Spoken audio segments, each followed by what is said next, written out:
experts identify fragility in conflict as possible bane of implementation of 2030 Sustainable Development Agenda.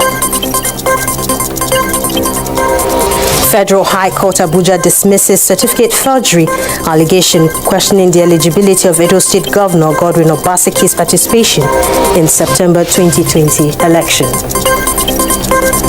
An extended special public works creating employment opportunity for youths takes off in more states of the Federation.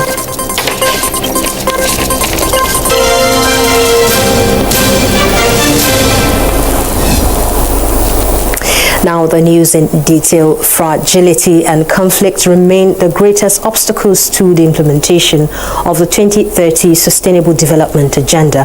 United Nations Secretary General Antonio Guterres said this during his remarks to a high-level open video conference of the Security Council debate. Adebola Brookson Sunday has details of this report. 17 Sustainable Development Goals are our guide. It was in September of year 2000 at the UN Millennium Summit that the General Assembly adopted the United Nations Millennium Declaration for a global partnership to reduce extreme poverty. It was modified to Sustainable Development Goals. During the meeting, Antonio Guterres told others debating on challenges of maintaining peace and security in fragile contexts that conflicts today are becoming more complicated around the world. In the Horn of Africa and the Sahel, fragility has been exacerbated by transboundary threats such as climate change, terrorism, transnational organized crime, and the proliferation of armed groups. To address these trends, the United Nations has worked closely with the African Union and regional economic communities. La fragilité des États reste un obstacle majeur au développement en Afrique.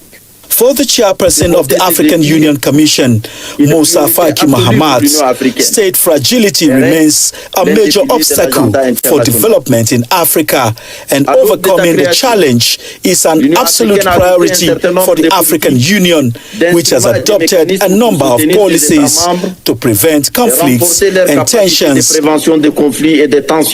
Former President of Liberia, Ellen Johnson Sirleaf, also has similar line of thoughts, suggesting early interventions and female efforts in resolving conflicts. You have also seen that women peace and security actors can help put out a small, smoldering fire before it becomes a major conflagration. The open debate in Tunisia's January Council presidency is aimed at building a stronger cooperation with regional and sub-regional actors to help address fragility related to conflicts. Adebola Brookslyn Sunday, NTA News. And the Federal High Court Abuja has dismissed a case of certificate forgery instituted against Governor Godwin Obaseki of Edo State. The presiding judge, Justice Ahmed Mohammed, held that the plaintiffs failed to come up with credible evidence to prove the allegation. Details with Austin Anyebe.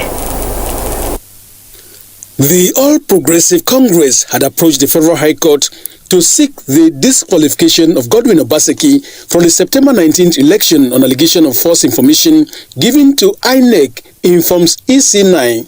Specifically, the plaintiffs alleged that he presented false and forged certificates for University of Ibadan and that he did not fill the column for primary school certificate, inform EC9. Giving judgment on the evidence placed before the court by the plaintiffs and the defense teams, the court held that the burden of proof was on the plaintiffs who alleged forgery.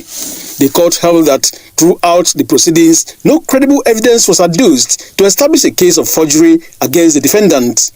Justice Ahmed Mohammed maintained that the court expected the plaintiffs through their witnesses to verify from University of Ibadan, where the governor was alleged to have forged the certificate from, but no attempt was made to do so, as allegations of forgery is criminal and requires full proof of evidence beyond reasonable doubt.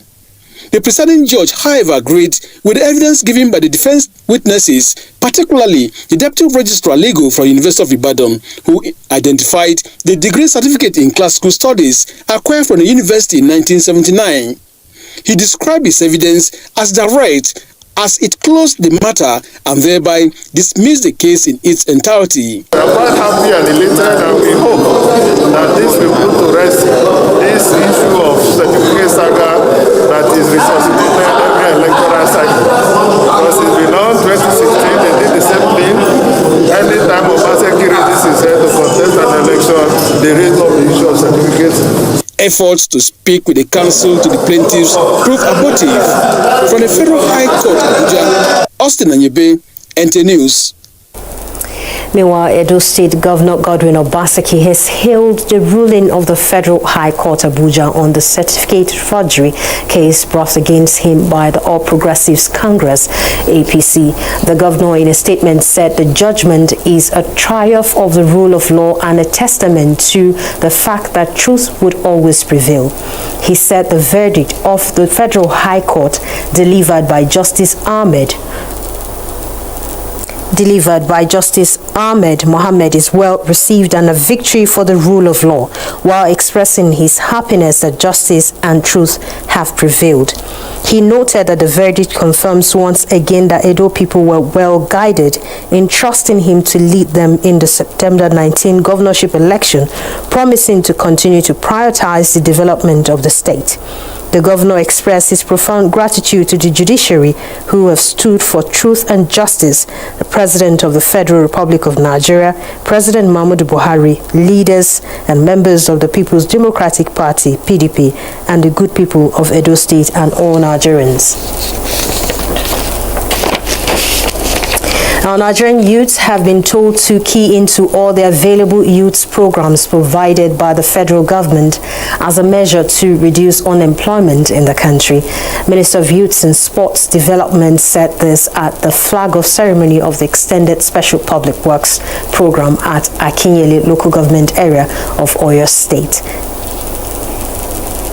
Program, which is designed to employ 1,000 youths from each of the 774 local government areas across the country under the Special Public Work Program of the National Directorate of Employment, a brainchild of the federal government, is to help in alleviating poverty in the country. The Minister of Youth and Sports Development represented affirmed that the program would not only provide jobs but a platform for self-reliance for Nigerian youths. This program is actually complementing the effort of the state government to bring unemployment situation in Oyo State. As all the tools and equipment required have been provided, hence the federal government expects strong commitment from all stakeholders in ensuring efficient implementation. The program has an opportunity to change their own life as well. It is possible. They can make it. So use the opportunity to request Nigerians living within all the benefiting communities to cooperate fully with the participants and officials. The beneficiaries appreciated the latest gesture by the federal government. Grateful to the local government, to the state government and to the federal government for helping me extend more of my experience in agricultural sector.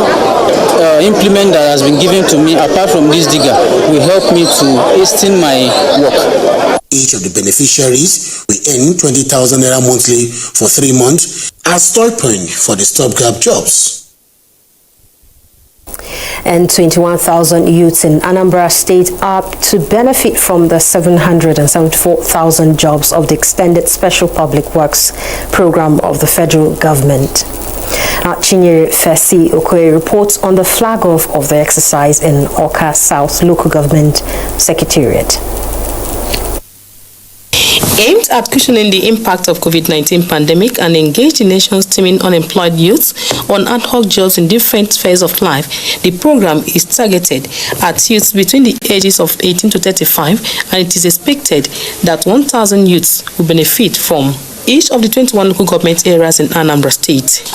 We want to use this as a stopgap measure to absorb the teeming army of unemployed youths. And after, we will screen them and know those who can be dovetailed into the various skill acquisition programs we do with the NDA. It goes across board for everybody. There is nothing like party here. It's a federal government program. Those of them who have the the spirit of saving,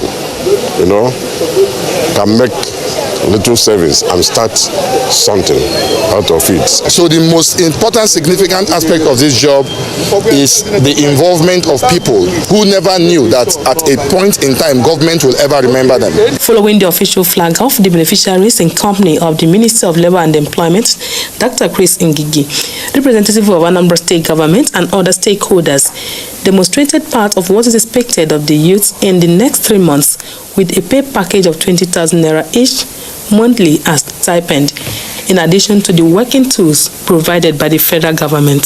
For me, it will be a way of a kind of gaining experience. I feel so happy. Instead of staying at home, doing nothing, at least with this I'll be able to go out. Nobody will say I'm gossiping at home. The actualization of the single, most far-reaching grassroots-based employment creation initiative in the history of Nigeria had the pilot phase within the first quarter of 2020 in Oka, Chinyere Fesi Okoye, NTA News. And as part of the ongoing assessment to ensure quality and timely completion of all road construction and rehabilitation across the country, the Kano Maiduguri Section 1 project is receiving attention with 66% progress. Mohammed Rabiu Ali reports that the inspection team from the Federal Ministry of Works and Housing also gave pass mark to the construction works of Kano Western Bypass. It is exactly 14 years when Kano Maiduguri Section 1 dual carriageway was conceived, with a completion period of 4 years. Inadequate cash flow and security challenges resulted in several extensions of the project despite efforts by the successive administrations. From 2015 to date, the Section 1 to 5 of the entire project have received government attention through School Intervention Scheme. Bridges, interchanges, and other concrete works have been carried out to reduce the congestion at Wudil town, while Gaya to Shuarin is going steadily. I was vividly angry with this contractor over this because last year's Sukuk they could not access because of low performance, but you could see that they are back on track. We really had a rough time with them and they are determined now to complete the job. The team also inspected the 26.6 kilometer Kano Western Bypass with 56% completion. The project is relatively progressive, even though you saw me attacking the contractor that he needs to speed up his work because too many eyes are on this project. My minister wants to commission this year. The government is doing well regarding funding the project. The last 3 years, Sukuk 1 to 3 this year, funding has been adequate and we'd like that to continue. As long as that is going on, we'd like to speed up the work and make sure that we deliver this job between the nearest possible time. The road projects, when completed, will ease traffic flow and enhance economic activities not only for northwestern states, but for West African countries. Mohammed Rabiu Ali, NTA News. Meanwhile, the federal and state governments have continued to work out strategies to improve electricity supply for domestic and industrial uses through various technical strategies for power generation and distribution across the country. Kelvin Samuel in the special report takes a look at the expected gains of the newly created Ministry of Power and Petroleum Resources. Office, the governor of Akwa Ibom State, Udom Emmanuel, had assured the people of his desire to focus on industrialization of the state and has continued to put every mechanism in place to ensure its actualization. One of such is the newly created Ministry of Power and Petroleum Resources, with the responsibility of ensuring power for all before the end of 2021. The creation of the new Ministry for Power and Petroleum Development underscores His Excellency's drive to achieve the power for all. One of the ways of bringing out the prices of things produced is making power available, quality power available and affordable. And you discover that the public power supply is more qualitative and less expensive than running a generating set. These stakeholders say it's a good development considering the importance of power to proper functioning of all sectors of the economy. That if the state government said, okay, let's put lights in place. It will really help us, because you see all these small-scale industries, businesses, they cannot strive without lights. So if the government can do that, I think it will help people in so many areas. With the already inaugurated 300,000 capacity electric metering company and the Ibom power plant in place, the people are optimistic that the newly created Ministry of Power, working in synergy with the Federal Ministry of Power, will no doubt achieve the desired result. In Uyo, Kelvin Samuel, NTA News. Many thanks for that report. And you are watching the news at 7 on NTA International. More stories in a moment. Don't go away.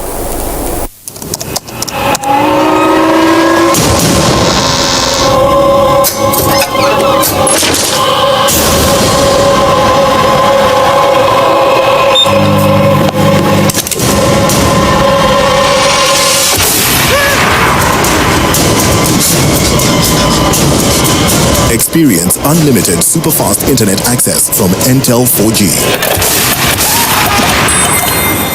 Entel. Live more.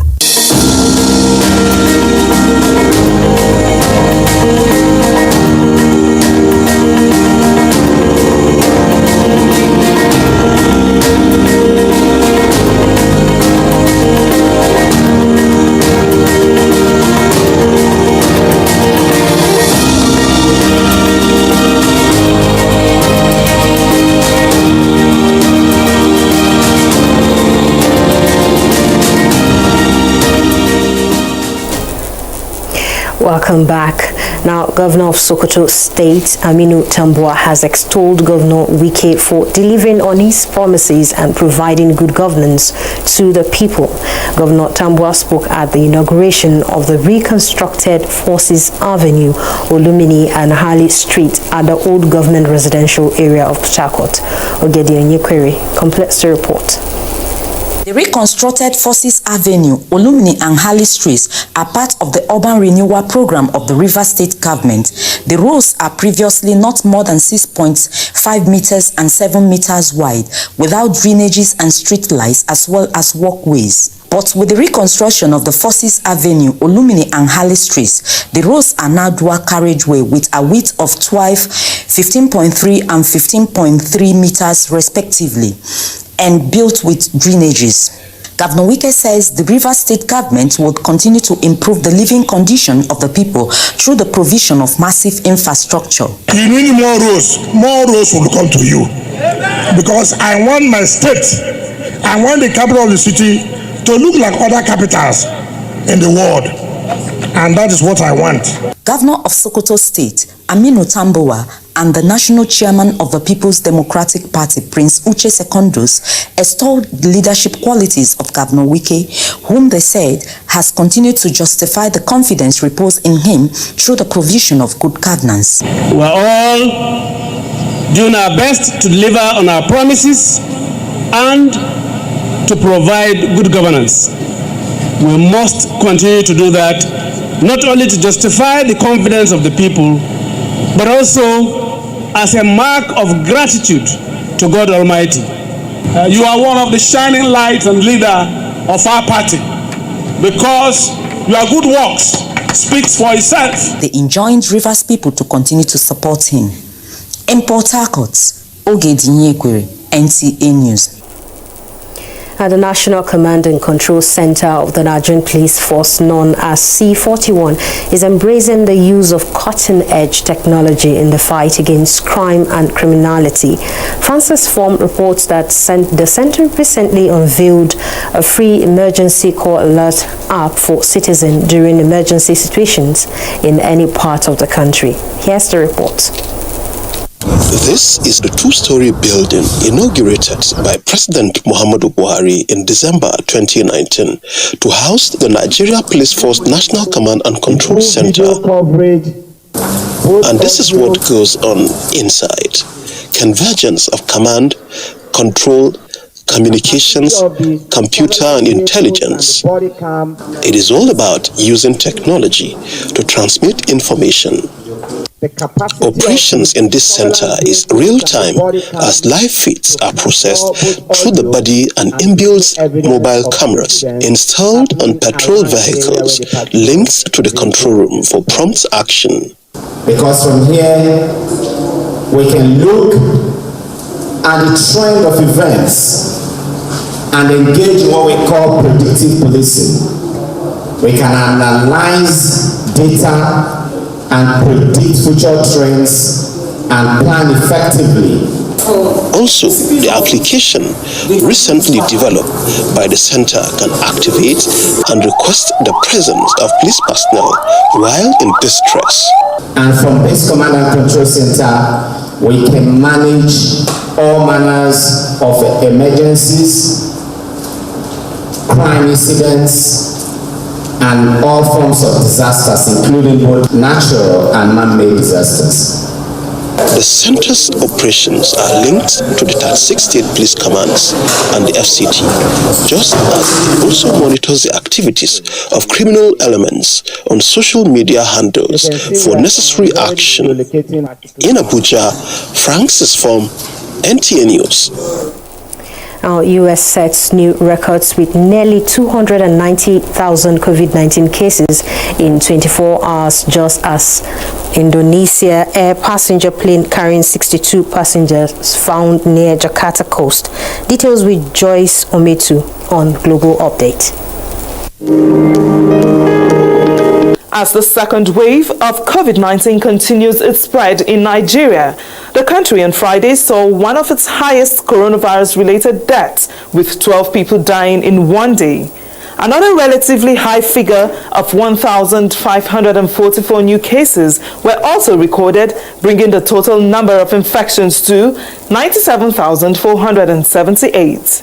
Globally, statistics shows that total positive cases have reached 89 million with 1.9 million deaths. Meanwhile, Iranian President Hassan Rouhani said on Saturday that foreign companies will not be allowed to test COVID-19 vaccines on Iranians, adding that his people will not be a testing device for the vaccine manufacturing companies.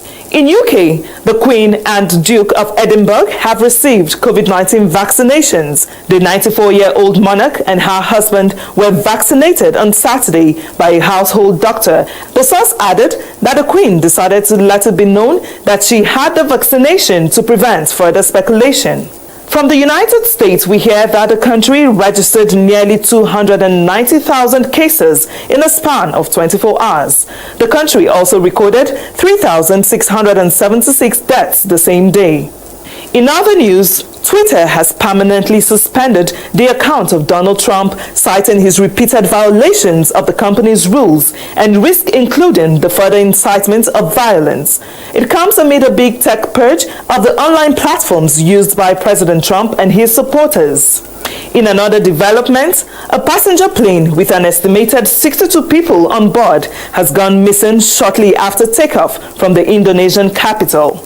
A flight tracking website said the aircraft had lost more than 10,000 feet in altitude in less than a minute. In India, 10 newborn babies have been killed in a fire at a hospital as members of staff rushed to evacuate the ward in the early hours of Saturday. 7 infants were rescued from the blaze before firefighters arrived at the scene. The cause of the fire is not yet known and investigation is underway. And that's where this segment ends. I am Joyce Ometu. Many thanks, Joyce. Our President Muhammadu Buhari warmly felicitates with Air Commodore Bernard Nimfa Banfa on his 80th birthday. In a statement, the President joining family and friends to celebrate the milestone characterized by years of fruitful service to the nation and humanity. He notes that a former military officer distinguished himself with sense of duty and honor in every responsibility he handled, especially leaving a legacy of inspiring younger officers to aspire to the highest positions through diligence and discipline. President Buhari believes Air Commodore Banfa's wealth of experience and wisdom will always be relevant in moving the nation. Sunday's weather forecast for Nigeria and other major cities of the world.